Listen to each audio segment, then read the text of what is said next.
¿Qué tal? ¿Cómo están, amables televidentes de Nativa Los Conecta y Radio Vital 91.1 FM? Esto es Pulso Informativo. Es el último programa Pulso Informativo del año 2025. Y entonces hemos querido hacer algunas cosas fuera de contexto. Por ejemplo, tenemos un conductor esta mañana. Nos acompaña Carlos Magno Salcedo, candidato al Senado por Ahora Nación de Alfonso López Chao. Carlos, ¿qué tal? ¿Cómo está? Buenos días. ¿Qué tal? Muy buenos días, Rodolfo. Gracias por la invitación. Solo precisar que voy a diputados. Diputados, perdón. Ya tengo la edad, ya tengo la edad, pero número 3 por Lima. Número 3 por Lima. Sí, con Ahora Nación. Gracias. Bueno, es evidente que lo vamos a tener en la Cámara de Diputados, entonces. Eso dependerá de la generosidad de los electores, de los ciudadanos de Lima. Muy bien. Nos dicen que ya estamos contactados con el expresidente del Consejo de Ministros, Yehude Simón Munaro. Yehude, ¿qué tal? ¿Cómo está? Muy buenos días. ¿Cómo estás, Rodolfo? Un abrazo grande para ti, por supuesto, a mi amigo Carlos Magno. Un gusto, Yehude. Bueno, en principio, Yehude, quería una impresión suya sobre el tratamiento que le está dando el Estado a través del gobierno central al lamentable accidente ocurrido en el Cusco con más de 100 heridos y una persona lamentablemente fallecida. Es terrible, es terrible. Demuestra la incapacidad del gobierno que tenemos, o los gobiernos que hemos tenido, donde la vida humana no vale nada. No es un accidente, ya murió uno, salen las noticias y se acabó. Mañana la noticia pasó a tercer plano, pero no se dan cuenta el daño a la economía, el daño primero a la vida de la gente, el daño a la economía del país y, por cierto, el poco control que se tiene con estas empresas. ¿A qué se refiere cuando usted habla de poco control a las concesionarias? Claro, evidentemente es una empresa privada que está trabajando, sabemos que es uno de los accionistas más importantes. Hace tiempo había una serie de críticas a la forma como se llevaba el desarrollo de esta empresa. No ha habido cuidado. Mira, el daño no solamente es a la empresa, que supuestamente hace algunos avisos de explicación, sino el mismo significado de Machu Picchu, el mismo significado del turismo, y por cierto, la gente que ha muerto, y seguro, y también por el monopolio que existe, ¿no? O sea, existe un monopolio y nadie puede controlarlo, y eso tiene que acabarse ya. No se trata de decir basta la inversión privada o no se acepta la inversión privada, sino se debe decir sí se acepta la inversión privada, muchísima inversión privada, pero tiene que haber algún control de parte del Estado para que no sucedan estos casos tan lamentables.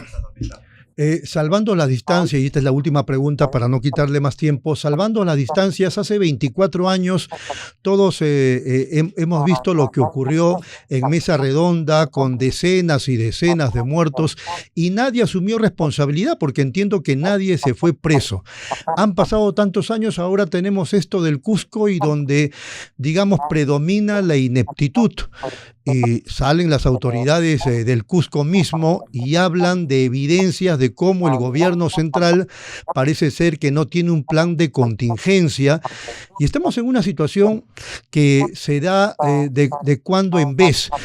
Me acuerdo de lo de Ica. El presidente Alan García viajó con sus ministros y me parece que se quedaron algunos ministros a dormir algunos días. El tema de la pandemia, con todas las críticas que se puede hacer también a ese gobierno. El señor Vizcarra salía todos los días a dar cuenta de lo que sucedía a propósito del tema de los fallecidos, los hospitales que colapsaban y todo lo demás. ¿Qué nos pasa a los peruanos que no sabemos... Y no estamos hablando de etapas de excrescencias económicas, porque dinero hay. Hace tiempo que estamos creciendo. ¿Qué nos pasa en suma a los peruanos, Yehude?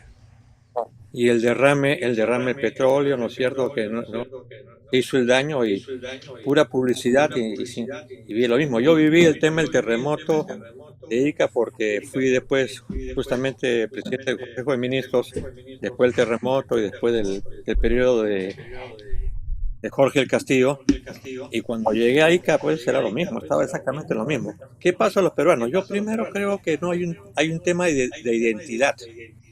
creo que no tenemos una identidad nacional, no tenemos capacidad de civismo y hace mucho tiempo pues ya no tenemos figuras de verdaderos políticos, siempre te lo he dicho, Rodolfo, como Águila Torre, como Barrantelingán, como Belaúnde Terry, y Consejo de Ministros con formación, con conocimiento del Estado, visión. Esto está perdiendo un poco.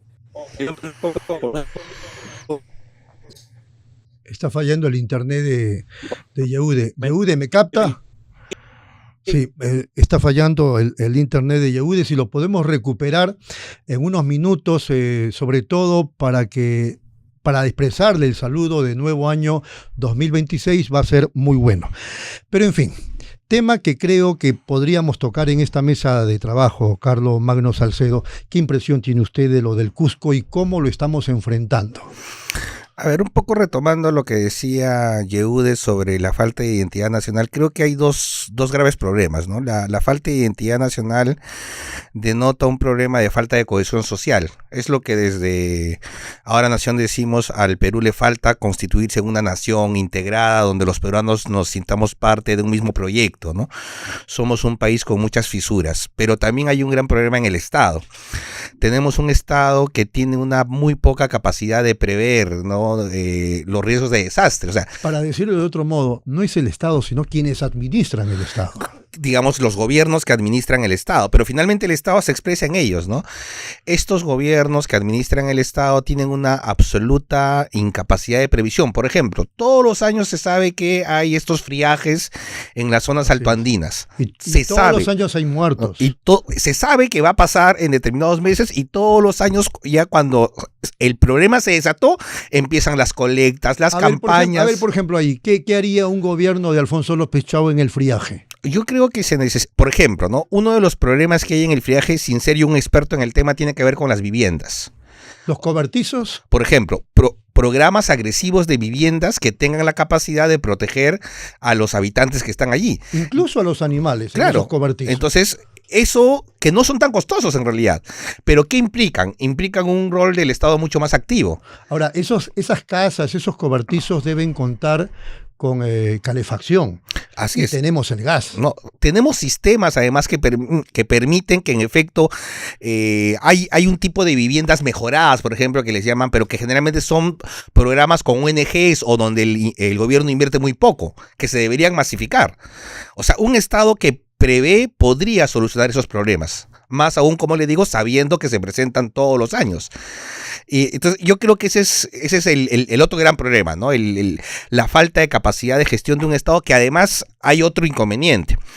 Hay gente que dice que tenemos un Estado muy burocratizado, lo cual es verdad. Pero yo digo, el Perú tiene un Estado hidrocefálico. ¿Qué quiere decir? Que a nivel de la burocracia, a nivel, digamos, en efecto puede ser un Estado grande, pero paradójicamente es un Estado muy pequeño en la parte de la prestación de los servicios. En muchos lugares del país el Estado simplemente no está presente. ¿Y cómo se hace presente un Estado?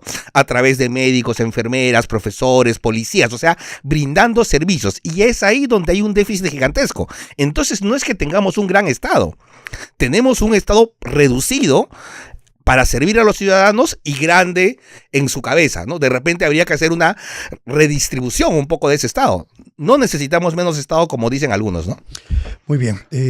Menos Estado, ¿a qué se refieren? Aquellos que cuestionan la existencia del Estado, digo, tiene que ver con un elemento ideológico, ¿no? Para decirlo de otro modo, dígame 2 o 3 cosas que un Estado moderno, un Estado de estos tiempos tiene que hacer o desarrollar. Por ejemplo, un Estado moderno de estos tiempos, desde nuestro punto de vista, tiene que ocuparse de la economía. Y eso tiene que ver con romper un tabú que empieza en los años 90. ¿Qué se refiere con ocuparse de la economía? No me está diciendo nada. ¿En qué sentido? ¿El Estado tiene o no un rol económico, tiene o no un rol en el mercado? ¿El Estado debe o no tomar decisiones de política económica en función del interés nacional contra lo que dicen los neoliberales, por ejemplo, que dicen que el Estado no se tiene que meter absolutamente en nada. Cuanto menos Estado mejor, porque se supone que el mercado lo soluciona todo. Eso es mentira. Todos los grandes estados del mundo, las grandes potencias tienen estados que tienen roles importantes en la economía. Por ejemplo, hay un debate. Por ejemplo, la regulación. La regulación existe en Estados Unidos. Por supuesto. No es que el empresario hace lo que quiere. ¿No? Y es una regulación que puede ser muy intensa, además. Muy bien. Tenemos... otra vez Yehude, correcto. Yehude, el tiempo nos está ganando. Le hemos escuchado, creo, en su análisis con amplitud este tema de la despreocupación que hay por parte de quienes administran el Estado, ¿verdad? Así es. Así es. Me sumo a lo dicho por Carlomagno, ¿no? Es un tema, sí, es un tema de Estado y, por cierto, lo que tú dices, y quienes administran el Estado son los gobiernos. Y también, te lo digo con mucha franqueza, de la propia sociedad del país. O sea, tú me preguntas, ¿qué pasa con los peruanos? Y los peruanos hoy día se han vuelto indiferentes, o sea, no les interesa absolutamente nada porque la clase política está completamente desprestigiada. Lo que busca la sociedad, los millones de peruanos, es tranquilidad, que no la tenemos por la violencia delincuencial, economía, que no la tenemos. Hoy día el porcentaje de pobres llega al 18-20%, ¿no? Siendo optimista. El agro completamente olvidada, y viene un presidente de la República impuesto por las circunstancias de la vida haciendo populismo terrible, ¿no? Y entonces ya la gente se cansó, se hartó. Hoy día a toda máquina, Yehude, sí. A toda máquina. Así es, a toda máquina. Es el colmo. 10 meses que quedan de gobierno y lo que piensan es tocar lo más frágil, lo más fuerte, que tiene nuestro país, que es el Banco Central de Reserva y nuestras reservas, para repetir. Lamentablemente, ahí creo que hay que conversar con Carlomagno y con Alfonso, ¿no? ¿Qué es lo que significa, qué va a significar tocar esas reservas? Yo tengo mucho aprecio por Carlomagno, tengo muchísimo aprecio por Alfonso. Creo que tenemos ideas en conjunto, pero creo que tiene que haber un debate interno para poder, al final, porque esto va a poder ser que Alfonso pase a segunda vuelta o nosotros pasemos a segunda vuelta y tengamos que apoyarnos los que creemos en lo mismo para evitar que el país vuelva a caer en manos no aconsejables. Muy bien, Yehude, ha sido muy amable y un feliz año 2026 para usted y su familia. Igual, un abrazo grande también para Carlomagno y toda la gente que nos escucha. Muy bien, vamos a la pausa de inmediato, regresamos para seguir conversando con Carlomagno Salcedo.